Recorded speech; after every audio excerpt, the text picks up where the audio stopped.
My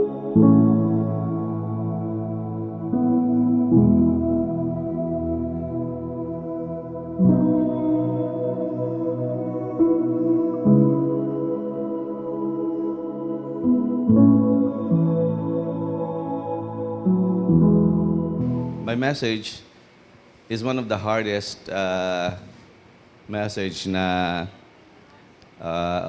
or prayer na po pwede nating banggitin. Na bakit ba napakagandang take upin ang panalangin?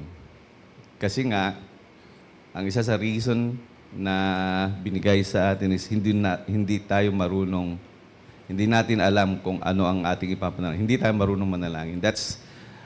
That is a fact na ibinigay ng banal na kasulatan. Kasi yung mga Hudyo, akala nila magaling na silang manalangin, pero nang makita nilang manalangin si Jesus Christ, naging parang baguhan lahat sila na nagpunta sila kay Kristo and sinabing, Panginoon, turuan mo nga kaming manalangin. So nagpaturo talaga sila. And siguro ganun din po tayo, every one of us here. If you really want to know how to pray, Jesus Christ gave instruction.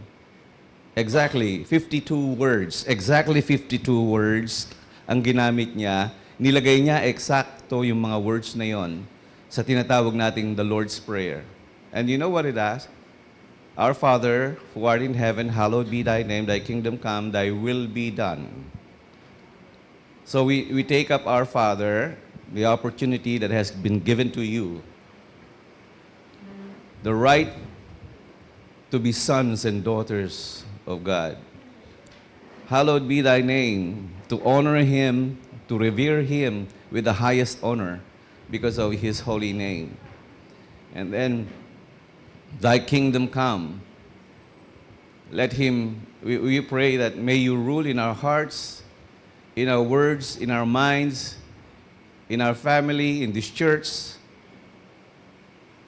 in our friends, wherever we go.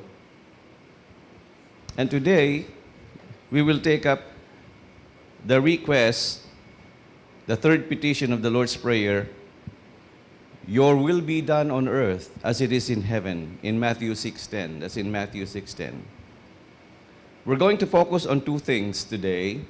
First, we will focus on the meaning. What exactly is God's will? And the second is we're going to look at the model. There is a model in heaven and there is a model on us for earth. So, we will be taking up the meaning of thy will be done, and we will look at the model of the heavenly model of as it is in heaven, on earth as it is in heaven. Okay? So, didiscuss lang natin to, and we'll see. So, first of all, take upin natin, the meaning of doing God's will. Matthew 6:10, once again, paki-flash mo nga. Your kingdom come, your will be done on earth as it is in heaven. Napakapayak yun. Your will be done on earth as it is in heaven. Alam po ninyo, napakapayak, napakasimple ng bawat isang praise na ginamit ng Panginoong Jesucristo. So simple and yet so rich, so full of meaning. And today, we're going to study this. What is the meaning of doing God's will? What is the meaning of doing God's will? Kung nalilito tayo, well, of course, nakakalito talaga. Isa sa pinakasabi ko nga, pinakamahirap itong panalangin sa lahat. Kung nalilito kayo, kung ano yung kalooban ng Diyos, wag po kayong mag-alala at hindi kayo nag-iisa. One reason why many Christians find it confusing is that we speak of God's will in three different ways. So pagka yung kalooban ng Diyos ang pinag-uusapan natin, always think of this. There are three spheres. Let's call it spheres of God's will. Number one, God's secret will. May mga kalooban ng Diyos na lihim, hindi pinaalam whatsoever. Alright, this is the hidden sovereign plan of God that He alone fully knows until it happens. Siya lang ang nakakaalam. And there are so many examples in the Bible na ibinigay sa atin upang maintindihan natin. For example, in Deuteronomy 29:29, it says, "The secret things belongs to the Lord, our God. But the things that are revealed belong to us and to our children forever." So the secret things belongs to the Lord our God. So hindi po natin maaalaman yon not until nangyari. And there's so many things. For example, sinabi sa Acts 1:7, sabi dito, Acts 1:7 says, He said to them, Jesus Christ is telling them, He said said to them, "It is not for you to know the times or dates the Father has set by His own authority." So alam niyo ba kung kailan darating si Kristo? Ba't hindi pinaalam? Napakagan siguro kung ipapaalam. Kung halimbawa, yung mga ibang religion, hindi ko na sabihin kung sino, pinredict no, 1914 darating si Kristo, hindi dumating. And then 1964, hindi rin dumating. Then 2018, hindi rin dumating. Paano? Secret will nga. Yun, paano mo malalaman? Kasi kinocompute nila yung mga numbers sa Biblia. At pagkatapos, sinasabi, ito. No. Ang Diyos lang ang nakakaalam by His own authority, sabi dito. These are the secret will. And maraming example ang secret will ng Diyos. In fact, kung si Kristo alam lang ng mga tao nung panahon nila na siya ay anak ng Diyos, hindi nila ipapako si Kristo But because hindi nila alam nang sinugo si Kristo, hindi nila alam na yung pala ay ang Panginoon na bugtong na anak ng Diyos. But they knew only nung na-realize nila, iilan lang, maski nga yung mga apostol nagduda So actually, yun yung mga example ng mga secret thing. Now, pagka secret will, paano natin to haharapin? How would you respond to God's secret will? Tandaan po ninyo to Basta secret will ng Diyos, we must trust God in what He has kept secret from us. We must just trust Him. Just trust Him. Hindi niya pinaalam Alam niyo ang example nito na nakikita ko is si Joseph. Kilala niyo si Joseph, right? Yung anak ni Jacob. Alam niyo yung storya nun na si Jacob ay meron 12 anak at yung second to the youngest, ang pangalan is Joseph. Now, si Joseph kinamuhian ng kanyang mga kapatid dahil mayabang daw, pero hindi naman Kinamuhian siya, so ang ginawa nila, binugbog siya. And then, nung napalayo siya sa tatay niya, hindi lang binugbog, inihulog pa sa balon. Pabugbog ka na, pagkatapos hinulog ka pa sa balon, napakataas ng balon. Ay, papatayin na sana sila, pababayaan na sana siya doon. Pero meron siyang isang kapatid na kiusap, huwag na natin patayin, ibenta na lang natin doon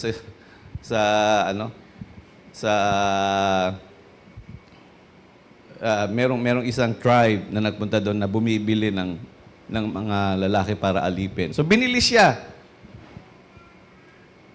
Now, hindi niya alam kung anong nangyayari sa kanya. Basta ang feeling ni Joseph is kinawawa siya ng mga kapatid, pinabayaan siya ng Diyos. In fact, maybe ganun ang feeling na nasa isip niya. Hindi niya naintindihan, bakit ganito nangyayari sa akin? Bakit ganito? And then, binili siya ni Potiphar. Yung asawa ni Potiphar, pinagnasaan siya. Nung hindi siya nakuha, pinabilanggo siya. For 2 years, nabilanggo si Joseph. Naghirap sa bilanggo. Until such time, dahil sa pagpapala ng Diyos, na hindi niya rin alam, until such time, na sinabi sa kanya ng Diyos, ang dahilan. And then doon siya nagtiwala sa Panginoon. Hindi niya alam. Pero yung pala, ang purpose ng Diyos, pinaalam sa atin, ay upang iligtas ang buong angkan ni Israel sa kagatuman from extinction, total annihilation. Talagang yun ang reason ng Diyos. Kanya, yung mga secret, maski hindi nyo alam, ang dapat na gawin natin is just to trust Him. Magtiwala tayo. Kanya yung thy will be done ay salita ng panalangin ng pagtiwala. Whether I know your will, whether I understand your will or not, let me trust you. The second kind of will is God's discerned will. Ano yung ibig sabihin ng God discerned will? Sa Tagalog to parang pwede mong malaman pero hindi pinaalam. Oh, medyo ano yun. This is applying God's principle to specific situations in life where there is no direct command. So believers seek wisdom and discernment through prayer, scripture, and the Spirit's guidance. So hindi directly na binigay. Paano malalaman? O sa inyong mga nanliligaw, hindi naman sasabihin sa inyo ng Diyos, uy, mas gusto ko si ano kesa kay ano. Hindi naman pwede sabihin yun. Paano mo pipiliin? Paano mo pipiliin? Ay, gumamit ka ng salita na ano ba mga karakteristik ng Diyos na asawa na gusto ng Diyos? Ay, hanapin mo sa Biblia. O kaya, Lord, I pray na ituro mo sa akin kung sinong gusto mong mapangasawa ko. Sana ganun no? Pero hindi Tayo ang pumipili. Uy, gwapo to. Uy, mayaman to. Uy, nag-aral to, may kinabukasan. No. Sabi sa discern will, gagamitan mo yun ng wisdom, pero paraan din ng Diyos. Let me give you an example for this. For example, in Romans 12:2, look at this. Romans 12:2 says, "Do not conform any longer to the pattern of this world, but be transformed by the renewing of your mind. Then you will be able to test and approve what God's will is." By the renewing of your mind. Pag binago mo ang pag-iisip mo, mapapatunayan mo, ito ang, hanggat hindi mo binabago, hindi mo mapapatunayan. So sa ibang translation, that ye may discern what God's will is. His good, pleasing, and perfect will. So you can discern. Hindi yung eksaktong binibigay o kinukomand o sinasabi sa iyo, but you can discern. But you can discern.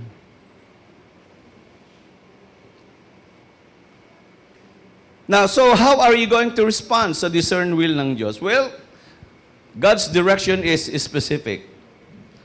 Choices like career or ministry or marriage or major decision. So ang response natin is this: when making decisions that require discernment, we must seek the path of wisdom through prayers and scripture. So yun, punta ka sa scripture para ma-discern mo ang... Now here's the third will. Ito, eksakto ito, wala ka lang kahirap-hirap. God's revealed will. Ito yung sinabi niya. This is what God has made known in His words. So yung revealed will ng Diyos is His command, His instruction, and the principles that shows us how to live, na binanggit niya mismo, eksakto sa banal na kasulatan. So pagka yan naman, nasulat na sa inyo at nakita nyo na, wag nyo nang i-discern. Teka, di-discern ka muna. O kaya itetest ko muna kung approve o hindi. No. Pagka yan sinabing directly, dapat mag-respond ka, obey. For example, in Micah 6:8, napakaganda ditong word na Micah 6:8. Micah 6:8 says, "He has shown you, O man, what is good, and what does the Lord require of you? To act justly, and to love mercy, and to walk humbly with your God." So dapat maging makatarungan ka. So always, justly, live justly, act justly, and to love mercy. Palagi tayong mahabagin. Yun ang gusto ng Panginoong Diyos sa atin. Talagang tinuran niya to, na ito ang gusto kong mangyari sa buhay mo. Justly, act justly, love mercy, and huwag kang maging mayabang kahit kanino. Lumakad ka ng may kababaan, full kababaan sa Panginoon. This is what I require and this is what I want in your life. In 1 Thessalonians 5:15 15 to 18, look at this. Make sure that nobody pays back wrong for wrong. Ganda naman. But always try to be kind to each other and to everyone else. Huwag ka magbayad ng mali, ng masama sa masama. Huwag ka magbayad. Mas maganda magbayad ng mabuti sa masama. That's napakabuti ng Panginoon, ano? Kaya hanggang ngayon, hindi pa ginagagap yun eh. Hindi ko alam kung nasusunod nyo ito, yung napakatindi ng punto ng ating Panginoon pagka tayo, halimbawa, mahirap to. Sabi nga, pag sinampal ka sa kanan, ano?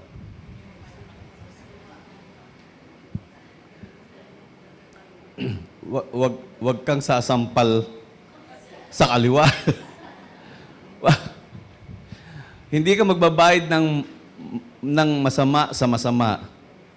Napakatindi ng Diyos. He's still yung mercy. So it's always try to be kind to each other and to everyone else. Dapat talaga, although sometimes yung will ng Diyos na kalooban niya sa atin, sa buhay natin, ay napakahirap. Pero I guess the response na sinabi niya pray continually that is His will. Ako, pinag-aaralan ko yan yung pray continually. Minsan, sasabihin ko sa inyo, dahil kasi nung pinag-aaralan, pray continually. Ibig sabihin, wala kang time na pinag-uusapan pag nananalangin ka, anytime. Anytime, you can pray.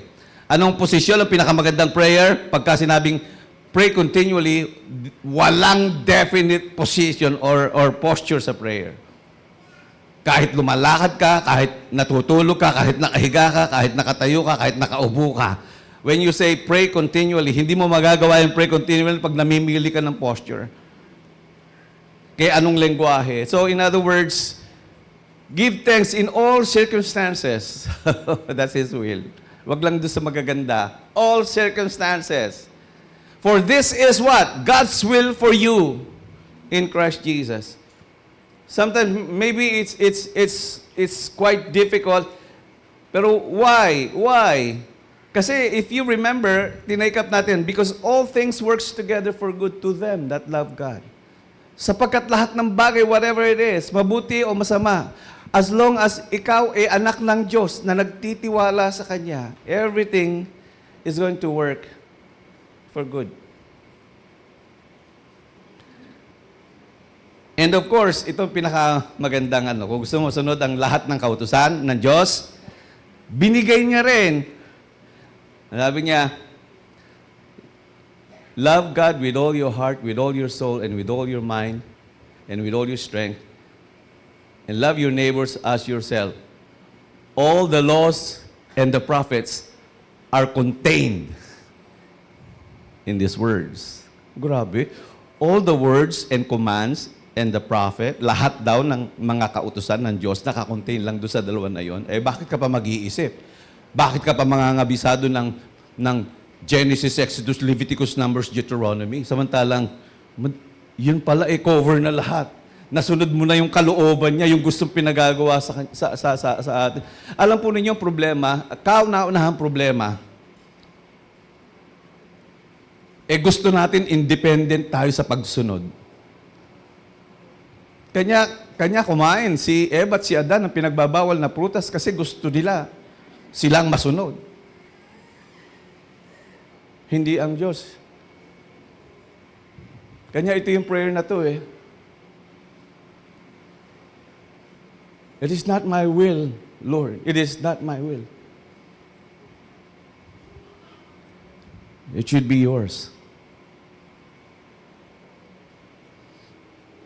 So, hindi naman mahirap So, it is important to distinguish the three spheres of God's will because we are called to respond to each of them in a distinct and different way. God's secret will, we cannot know and we must respond with faith. Tandaan niyo yun, ha? Mamaya titake upin ko to and bibigyan ko ng konting paliwanag. God's discerned will, we can test, and in this we need wisdom. God's revealed will, in Scripture we can know for sure, and in this we are called with absolute clarity to obey. Pagka nalaman mo, wag mo nang i-interpret. And wag mo nang i-discern.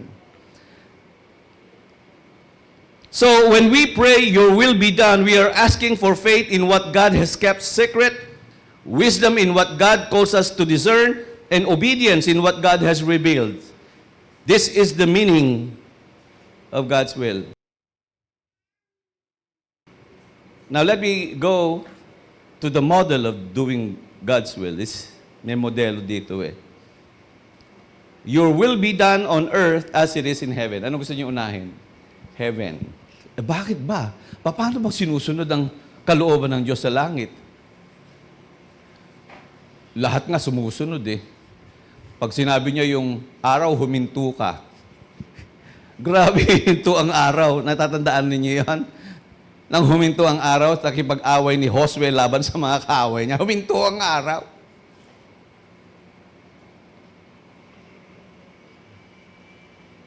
Let there be light. There was light. Hindi pa, wala pang araw at wala pang langit. Sinabi lang, let there be light. Magkaroon ng liwanag. Nagkaroon ng liwanag. Grabe. Lahat sinusunod ang Diyos. Mula sa langit na kanyang sinasabi, lahat sumusunod. Tao lang hindi sumusunod. Matigas ang ulo ng tao. So in heaven, dito pinakita, first of all, in heaven, the angels is one of the models of obedience of His will. Look at this. Ano nga, tingnan niyo, paano bang sumunod ang mga anghel? Papakita natin sa atin sa ibang mga talata. For example, Psalms 103:20. Look at this. Praise the Lord, you His angels, you mighty ones who do His bidding, who obey His words. Alam niyo, oras na hindi sumunod ang mga anghel sa Kanya, ano nangyayari?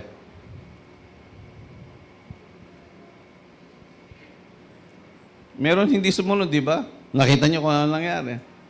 Pinatapon siya sa abyss. May kapatawaran ba ang anghel? Wala. So ito, you mighty ones who do His bidding, who obey His word. So in other words, talagang absolute, ang tawag dito, absolute ang pagsunod nila. Angels are God's heavenly servant who do His will. In the Christian story, we read the angels announce the birth of Jesus Christ. Angels announce His resurrection from the dead.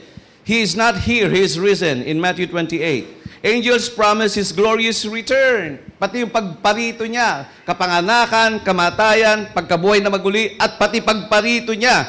In Acts 1:11 sabi, why do you stand looking into heaven? This Jesus who was taken up from you in heaven will come in the same way as you saw Him go. In other words, every announcement sa life ni Christ ay ginawa at sinubaybayan ng mga anghel. Angels are the model of doing God's will in heaven. So what does their obedience to the Word of God look like? Alright, papansinin niyo to ha. Number one, purus observation lang po ito ha. Kasi mahirap naman i-interpret to, napakahirap na topic na to eh. Kanya sa Banal na Kasulatan may sinasabi. For example, like this. In Matthew 26:53, paki-flash mo nga. Tignan niyo kung paano gaano ang pagsunod ng mga anghel. Ang Jesus Christ dadakpin ng mga Romanong sundalo. Pumagit na si Pedro at yung isa sa dadakip initak niya yung tenga. Sabi ni Kristo Jesus, do you think I cannot call on my Father? Pedro. Ganun na salita. Bakit ka pumasok? Do you think I cannot call on my Father and He will at once? Gano'ng kabilis yung at once? At my disposal, more than 12 legions of angels. At my disposal. Isang utos ko lang. At once. Ibig sabihin at once? 12 legions. 12 legions. Ang legions is composed of 6,000 soldiers. Pag minultiply mo yung 12 legions sa 6, so that will be about 72,000. 72,000. Isang command lang. The angels do God's will fully. The angels are ready to obey the command of Christ, and there is no mission on which they will not go. As Jesus said, Christ only need to speak the word, and the angels do what He says. That's how the will, His will, God's will is done in heaven. It's so fully and it's so fast. Secondly, the angel do God's will gladly. It's in Hebrews 12:22. Look at this. Hebrews 12:22. Tingnan niyo kung paano silang sumunod.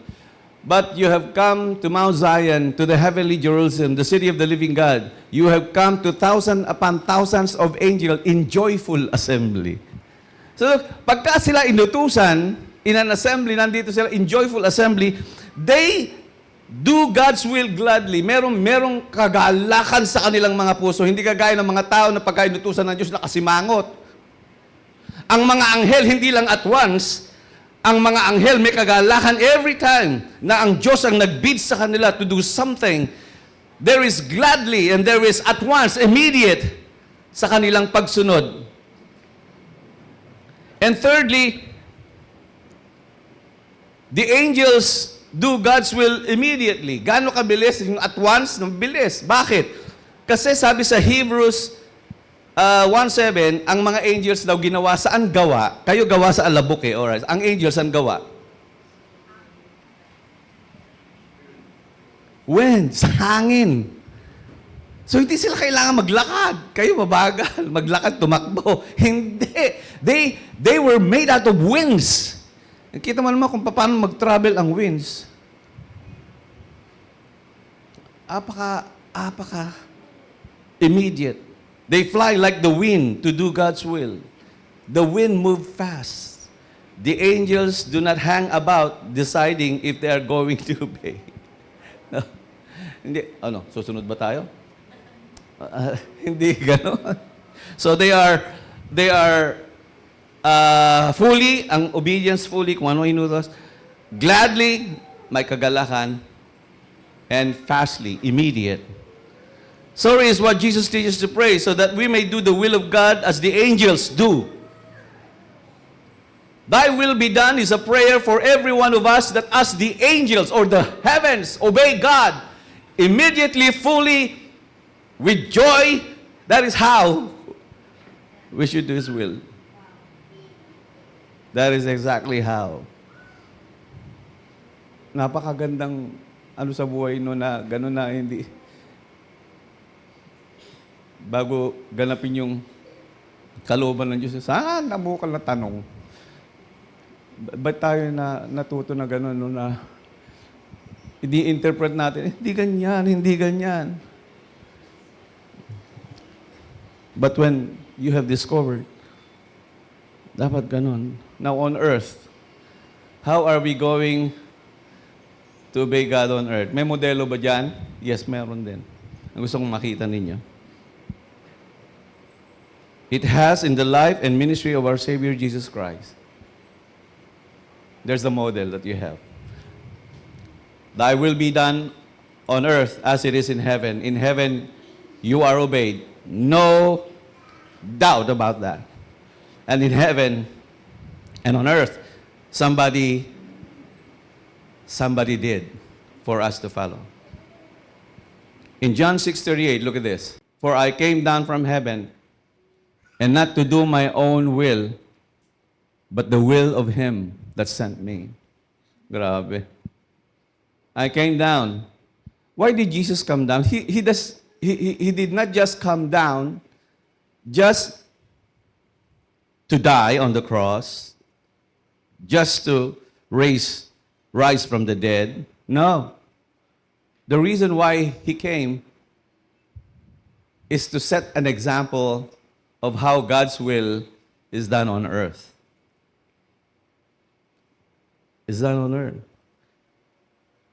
Na merong talata sa Biblia na tignan nyo nga kung kaya natin gayahin natin si Christ dito. John 4:34, look at this.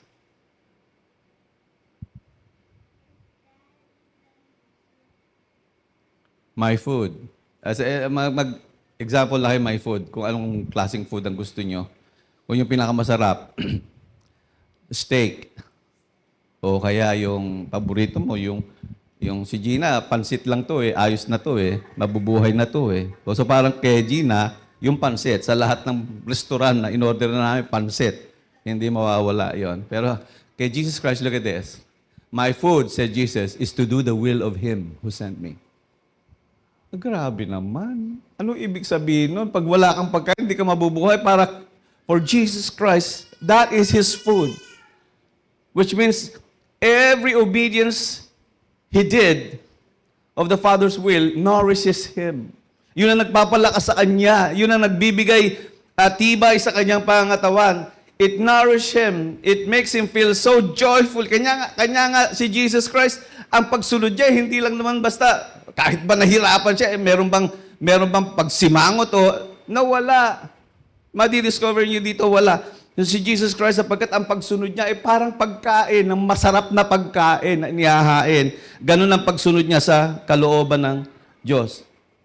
Kanya pala nakita natin na si Jesus Christ, parang, sabi nga sa banal na kasulatan, para daw siyang isang tupa na hindi man lang nagsalita. Na sinunod ang Diyos sa lahat ng kanyang pinag-uutos.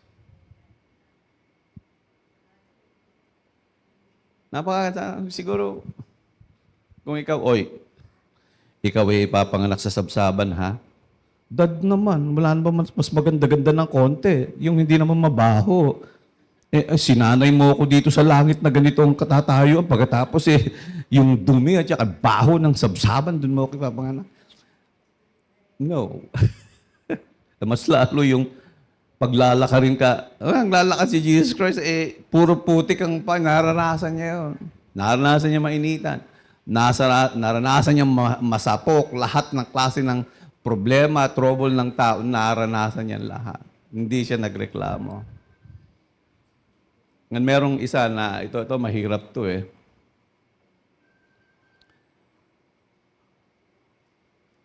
So,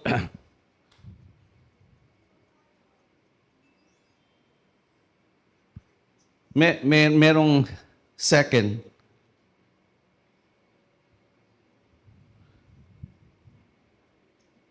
So, the first thing is, anong ibig sabihin nung ginawa ni Kristo nun na dapat malaman natin sa kanyang pagsunod sa salita o sa kalooban ng Diyos? Is number one is embrace the commands God has called you to obey. Yakapin mo ang kalooban ng Diyos na tinawag ka para sundin. May punto ito sa buhay ng bawat isa sa atin eh. Nasundin. Meron siyang sinabi rito kung gaano kahalaga yung talagang we embrace the commands. Matthew 12:50, for example. Look at this. Matthew 12:50 says something like this. And this is revolution. For whosoever does the will of my Father in heaven is my brother and sister and mother. So ang ibig sabihin, the evidence that we belong to Jesus, that we are part of His family, will be seen in our obedience to the Father's will. You are His brother, your sister, or your mother. Pagka sinusunod ang kalooban ng Diyos. Sabi sa Matthew 7:20, by their fruits you shall know them. So that's it. Dun sa mga bunga daw, makikilala rin sila kung sino kayo because of your fruit of obedience. Not everyone who says to me, Lord, Lord, will enter the kingdom of heaven, but the one in Matthew 7:25. Paki-flash na nga yan. In Matthew 7:25 says something, the rain came down. No. Matthew 7:21. Not everyone who says to me, Lord, Lord, will enter the kingdom of heaven. Akala ng iba marami ganyan. He who calls upon the name of the Lord shall be saved. Eh, yan na sinabi. Oh, Lord, Lord, Lord, Lord. So, tinatawag niya, Lord, Lord, Lord. So, sabi dito, not everyone who says to me, Lord, Lord, will enter the kingdom of heaven, but only he who does the will of my Father who is in heaven. If you want entrance in the kingdom of heaven, follow the will, obey the will of God. So, knowing the will of God will be of no value if you do not do it. Baliwala. Pagka yung pagkaalam lang na kalooban niya, maganda yun eh. Alamin mo ang kalooban niya, alam mo yun. Madali lang yun. Hanapin mo sa banal na kasulatan. Basahin mo ang banal na kasulatan, so alam mo. But, ang sabi doon, pag hindi mo ginawa, that's useless. Para kang kagaya ng isang tao na gumawa ng napakamahal na bahay, napakatibay na bahay, napakagandang bahay. Ginawa niya, pero ang pundasyon niya, buhangin. Matalino na sana dahil kasi ginawa niya sa design ng maganda yung kanyang bahay. Pero ang pinaka-worst na ginawa niya, yung pundasyon niya ay buhangin. Ganun daw. Ang mga nakakaalam ng salita ng Diyos pero hindi ginagawa ito. So pag nalaman mo ang kalooban ng Diyos, then you have to do it. You have to do it. Or darating ang bagyo at wawasakin lahat ng ginawa mo. So when you pray, your will be done, you are committing yourself to follow Jesus in obedience to all the Father's command. Now, here's the second thing.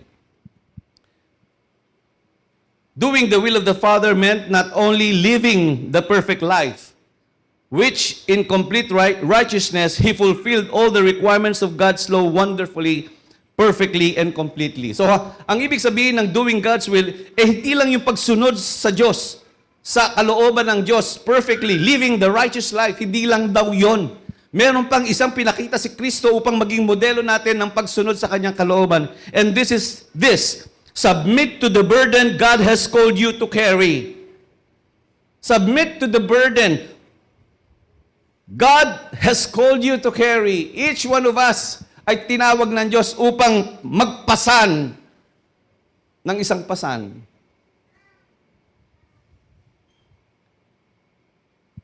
Nagaya si Pablo, ang sabi niya, ito lang ang tanging layunin ko at motibasyon ko sa buhay na nais ko mangyari sa buhay ko, that I may know Him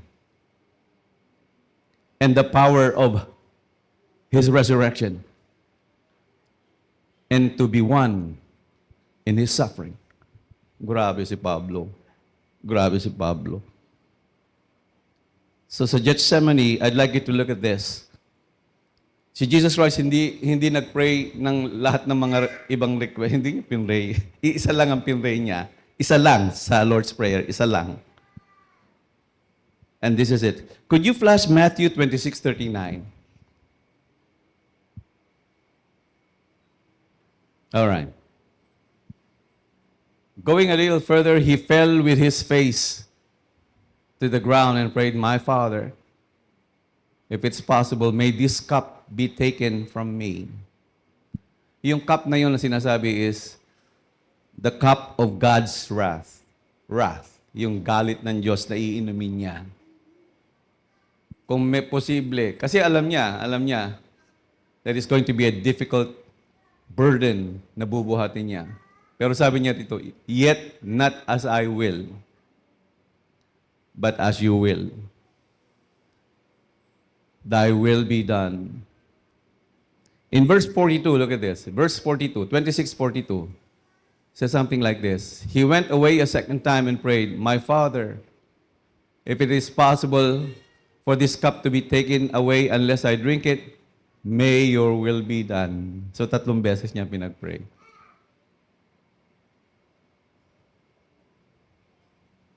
Pero he carried it. Kasi ang will ng Diyos carry the burden. When Paul prayed 3 times as well, meron siyang, alam niyo si Paul, napakagaling na orador. Napakagaling sa pananalita at sa pagsusulat. And sabi niya sa sarili niya, kung ito aalisin lang sana ng Diyos, mas gagaling ako. And so he prayed in 2 Corinthians 12, pinag-pray niya yun eh. Sabi niya, Lord, 3 times, pinag-pray na maalis sa kanya yung sakit niya yun. Ang tawag niya sa sakit na yun ay tinik sa laman, the thorn in the flesh. He prayed for it 3 times as well. Pero, ang sabi ng Diyos sa kanya, kadali naman siguro kung anong alisin ko lang, tinik eh. Pero sabi ng Diyos, my grace is sufficient for you. Yun lang ang sagot ng Diyos, kaikli. My grace, ang biyaya ako, sapat na sa iyo. Kasi dapat talaga mapahamak na to dahil to pinapatay nito lahat ng mga Kristiyano. Eh. Yung habag niya, tama na yun. Tama na yung biyaya. Tama na yung pinatawad kita. Anong ginawa ni Pablo? Sumagot pa ba siya, Lord, mas magaling ako mangyayari. Mas lalo ako makakaikot sa buong mundo pagka inalis mo to sa akin. But anong sagot ng Diyos? Hindi. Tama na yung pinatawad. Tama na yung biyaya ko sa iyo. And then, ang sabi ni Pablo sa kanyang sarili, ipagyayabang kong ang aking kahinaan. Kasi kapag ka pala ako mahina, dahilan sa biyaya ng Diyos ako'y malakas. Grabe yung So, hindi naman kayo bubuhat ng ganong kabigat na burden siguro na nabuhat ni Pablo at ni Kristo. Pero every one of us ay may burden sa buhay para sa kaluwalhatian ni Kristo. Para sa kaluwalhatian ni Kristo, meron tayong burden sa buhay na dapat buhatin natin para ito'y sa kapurihan ng Diyos, para sa kapupuri ng Diyos. Eh ano ba halimbawa mag-share ka ng gospel sabihin kang tanga o kaya panatiko o carry that burden. Alam mo meron tayong ngayon ko lang ipapakilala to no. Meron po akong kaibigan dito kasama sa opisina. Ang pangalan po niya ay si Brother Obet. Kilala niyo si Brother Obet, no? Kilala niyo ba? Hindi niyo alam yung pinagsamahan namin itong dalawa. Hindi niyo alam. Kaway ka nga, Brad. Ayun siya. Alright? Ito, ang storya namin dalawa nito, matagal na nagtatrabaho ito sa Silang Water District, sa Cavite. Silang Cavite. Malapit yun sa Tagaytay. So, nagkaroon ng malaking problema doon. Pinakiusap sa akin ng GM ng Silang Water District na baka pwedeng makalipat siya dyan sa Muñoz. Taga Muñoz to If you remember, kamag-anak niya sila Magsantos, sila Kuya Arthur na Santos. And so, of course, sa mga salita ng hindi ko siya kilala. Hindi ko siya kilala. Pero of course, si Kuya Arthur lumapit din sa akin in his behalf. So, sige, halika po rito, pumunta ka rito. And dito ka magtrabaho. Yung trabaho niya rito is the same work din sa Silang. And so, for many years, nagtrabaho siya sa Water District. And then there was a time na nagkaroon ng pandemic. Wala akong reason. Itong taong to, isa sa pinakamalakas kong empleyado to. Walang sakit ito. Pero because of the pandemic, nagkaroon siya he was vaccinated twice. And hindi ko rin alam kung ano yung reason. Nagkaroon siya ng sakit. And hindi niya na naigalaw yung kanyang mga paa. Hindi niya na naigalaw yung kanyang mga paa. Pero nagagalaw niya yung buong katawan niya. Kaya sabi ko nga, magtutuloy-tuloy ka mag-work para masuportahan mo yung family mo. And he did. May tiwala ako sa taong ito And if you remember, before siya nagkaganya, sumasamba siya. And then, nagkaganya siya, pero parang hindi na siya. Kaya sinabi ko, Brad, magpatuloy kang sumamba. Magpatuloy ka dahil mabuti ang Diyos. Whatever happens into our life, mabuti ang Diyos. Pag wala po siya, yung kanyang mga anak palagi nandito and he is an inspiration to me. Sa akin po, inspirasyon ko yung kapatid na yan. Kasi he has a burden. A great burden in his life.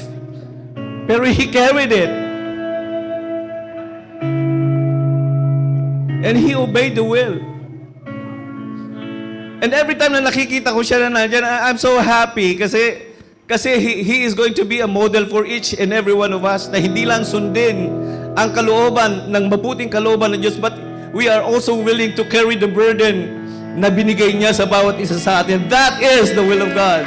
Thy will be done. Thy will be done on earth as it is in heaven. That is such a prayer. At dapat maintindihan natin yon na yan ang pinakasentro ng panalangin ni Jesus Christ, nang ituro niya ito sa kanyang alagad. This is the center. Thy will be done on earth as it is in heaven. Tayo pong lahat ay tumayo. Let's all stand up.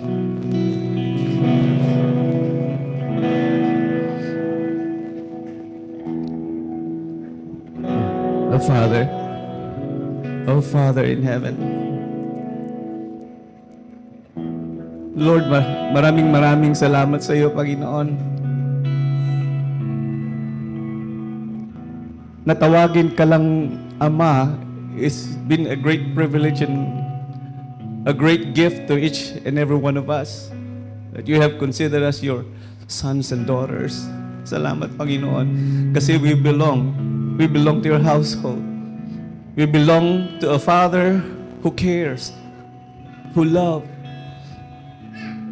and who sees us through in everything that we do. Father, sana yung kabadal-banalan mong pangalan ay maitaas namin sa pinakamataas na honor sa buhay namin. It's always to give glory to it, Lord. Sana itong maging panuntunan ng buhay namin. Ang kaharian mo sana ay maghari sa bawat isa sa amin, sa buong faculty ng aming mga buhay. Our minds, our thoughts, our words, in every way, your kingdom come, and your will be done. Help us to obey the words that you have revealed fully with gladness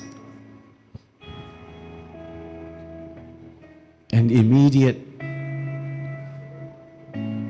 being willing to carry the burdens that you have given us, whatever it is, as long as it will be for the glory of God. Oh Lord, for your glory. We honor you today, Father, and we thank you for these words and for this prayer. Ang biyaya ng ating Amang sumasalangit, ang pag-ibig ng kanyang bugtong na anak, at ang tanglaw at liwanag ng Espiritu Santo ay sumaatin nawang lahat. Amen.